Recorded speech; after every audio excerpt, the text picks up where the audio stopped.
Hi guys! Welcome back to my channel, Trending Pia po. Ayan, bago natin start ang ating reaction video, pasalamatan muna natin si Lord. Thank you po.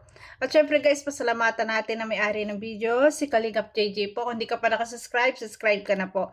At syempre, huwag kalimutan suportahan ang ama ng Kalingap Kuya Bal Santos Matubang, Kalingap Rob, Ate Edna Vlog, ayan, kay Ma'am Jack. Syempre, si Kuya Jomar Vlog, please support natin. Kuya JJ, Papa Edu, Kalingap Edu, at syempre si Papa Dan. Ayan, supportahan po natin lahat ng nasa Kalingap. At lahat ng mga co-reactors ko guys, please support po natin. So ngayon po guys, maraming salamat po sa nagla-like, nag-share, nag-subscribe kay Trending Pia. Maraming salamat po. So ngayon, nire-reaction video natin tong si Papa Jomar. Ano ba yung sa loobin niya ngayon? Kamusta ba si Papa Jomar? Kamusta ba? Ano ba ang magiging sunod na part? Ito ay kunti lang naman interview ni Kalingap JJ. At syempre, para tayo magkaroon ng idea, ayan, at para mas masabik tayo sa susunod na episodes ng Jomcar. Kaya panoorin po natin. Kalingap si Papa Jones. So, sa mga gusto na po at ma-excite na po sa next episode po ng Jomcar, mga Kalingap. So, ano ba Papa Jones ng next episode ng Jomcar? Next episode bro, Anong gagawin mo? Kasi yung nakaraan, malungkot ka. Oo nga eh. So, yun pa rin. Tuloy pa rin bro. Tuloy pa rin. Hindi tayo nawawalan ng pag-asa bro. Tuloy pa rin. Pero trip pa din yung kung ano ba yung sinimulan mo. Oo naman bro, ang layo na ng ano, ang layo na. Yan pa masusuko bro.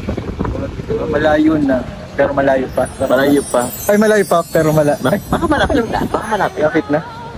Grabe. Sige, Papa Jones, thank you ha. Sige, yung abangan niyo po mga Kalingap. Abangan niyo po. Next episode po. Sana kang panghinaan ng loob. Ay, thank you bro. 81 na pa po. Part 81 ang sinunod. Oo nga po. Kang panghinaan ng loob sa mga issue. Hindi naman yun. Oo. Alam ko mas matatag ka ni Jomcar. Kaya tinawag silang Jomcar matatag kasi nakahawakan nila yung pangalan. Grabe. Tama na bro, matatag lahat matatag. Dahil matatag, at si matatag. Yes, lahat matatag guys. Thank you, Papa Jones. Thank you, bye-bye. Thank you. Ayun, grabe. Yun yung tanong ni Kalingap JJ na kamusta ba si Papa Jomar? Kamusta ba ang Jomcar? Ayan, talagang tinanong niya kung tutuloy pa ba? Didiretso pa ba? Syempre nga naman, sabi ni Papa Jomar na syempre diretso pa rin. Kung anong nasimulan, tuloy lang. Ayan, wag susuko. Kung sa last episodes talagang pinaiyak tayo, sa last episodes na nangyari talagang ando na talagang umiyak siya kasi sino ba naman kasi? Kasi sino ba naman kasi lalaki na hindi iyak pag tinanggihan yung yung ibinibigay mo, 'di ba? Masakit talaga sa loob 'yun. Pero syempre ayan, nagpaliwanag naman si Jomar na hindi naman siya titigil. So, ganyan talaga. Hindi naman talaga, although matagal na kayong love team at dumating sa point na talaga nagkagusto ka na, tapos hindi naman talaga ganun kadali agad magpasagot ng isang babae, 'di ba? Talagang kailangan paghirapan, kailangan talaga kahit talagang close na kayo, na akala mo talagang kayo na, kahit pa talaga yung dumating na sa point na talagang in love ka na. Pero syempre, nandun pa rin yun kasing mga doubt. Kahit talagang nagkakainlaban na kayo, kahit talagang nagkakaintindihan kayo, nagkakasundo kayo sa lahat, hindi mawawala talaga ang doubt sa mga puso. Kasi nandyan lagi ang what if. 'Di ba? Hindi mawawala yon sa isang babae na talagang what if.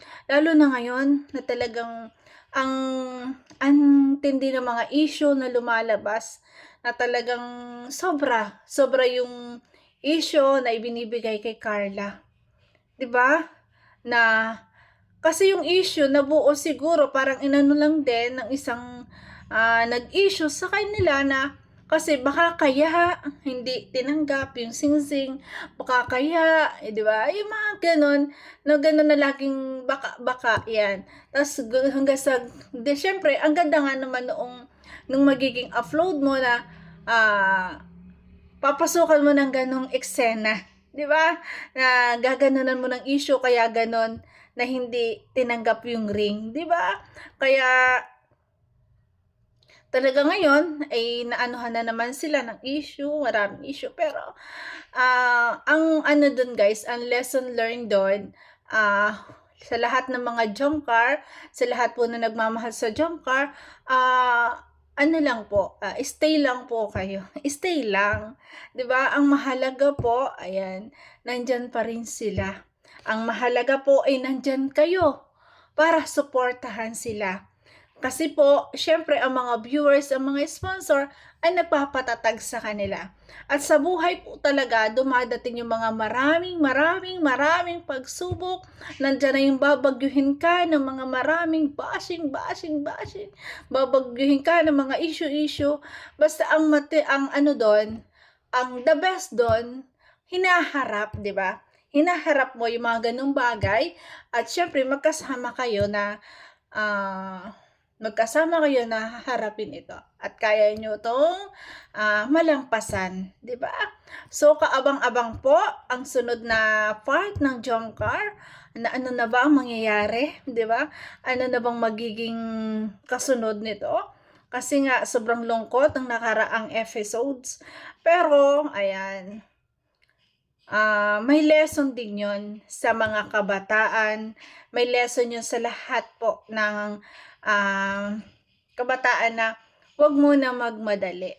Kailangan natin munang tiyakin, bago ka pumasok sa isang relasyon, kailangan mo munang tiyakin ang sarili mo, kailangan mo munang siguraduhin yung feelings mo, at lagi mong iisipin na yung mga pangarap mo, 'di ba? Kung kaya mong pagsabayin, kung halimbawa makikipagrelasyon ka, ganyan. Pero kung mahal niyo naman talaga ang isa't isa, ayan, siguro talagang kailangan muna lang talagang mag-isip ni Carla. Ayan, kailangan muna niyang syempre, alamin ang kanya sarili na siguro talagang hindi pa siya handa kasi nga 'di ba may mga parents nandiyan, syempre may pangarap, ganun talaga. Pero pag dumating na yung time, 'di ba? Dumating na yung time na talagang na ano na niya yung kanya sarili at kaya na niyang pagsabayin lahat, pag-aaral at pakikipagrelasyon. Saan ba't sasagutin niya, di ba? Sa dami na rin nilang pinagdaanan, sa dami na rin ng pagsubok na dumating sa kanya, di ba? Darating din yun ng time na magiging sila. Basta lahat ng Jungkar fans po, kapit lang po. Huwag po tayong bibitaw. Patuloy lang tayo sa pagsuporta sa dalawa. Ayan, nabagyuhin man sila ng maraming issue, nandyan kayo na sumusuporta sa kanila at nagpapalakas ng loob nila. So yun guys, thank you for watching at kung nagustuhan mo ang reaction video ko, baka pwede pa like, share, subscribe. Ay, nasabi ako. Pa-like, share, and subscribe po. Trending Pia po sa lahat ng mga Jungkar. God bless. Ingat palagi and happy Sunday po sa lahat. Bye-bye po.